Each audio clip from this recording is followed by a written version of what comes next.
বাইরে জীবনটা কেমন জানি ফাঁকা ফাঁকা লাগতেছে। ভাই আমার কাছে বড় একটা প্ল্যান আছে। কি প্ল্যান ভাই? ভাই চল আমরা চাঁদে জমি কিনে ফেলি। সাদে জমি, সেখানকার রাস্তাঘাট কেমন রে ভাই? ওইখানে কি পানি আছে? পানি নাই, কিন্তু ভাই ডেলিভারি চার্জও নাই। ওইখানে কি রোদ আছে নাকি রে ভাই? অবশ্যই, সাদে তো সাদের আলো থাকেই। দেখছিস আমার সায়েন্স কত স্ট্রং। আমার মনে আছে কিছু একটা উল্টো পাল্টা করছে রে। আচ্ছা চল বন্ধু, আমরা ধনী হওয়ার জন্য একটা ব্যবসা করি। ব্যবসা? কি ব্যবসা করবি? আমরা একটা আমের দোকান দেব। আমের দোকান? কিন্তু আমের দোকান কেন? কারণ আম আর আমরা কঠিন মিল আছে। দোকানের স্লোগান হবে আমরা শুধু আম দেই, সাথে জামও।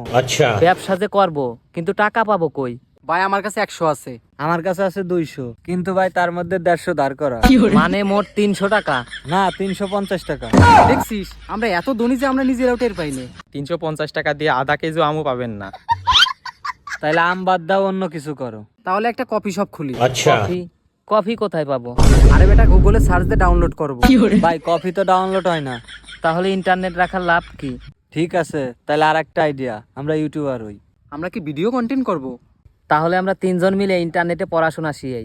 দারুণ আইডিয়া। প্রথমে আমরা শিখাবো কিভাবে পড়ালেখা না করে পাস করা যায়।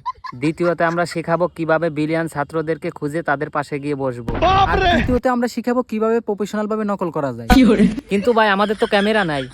সমস্যা নাই, আমার ফোনের স্ক্রিন ভাঙা, কিন্তু পেছনের ক্যামেরা ঠিক আছে মনে হয়। মনে হয়? হ্যাঁ, শেষবার ক্যামেরা খুলে ভিতরে পরিষ্কার করছিলাম, কিন্তু শালা 3টা স্ক্রু আড়াই গেছে।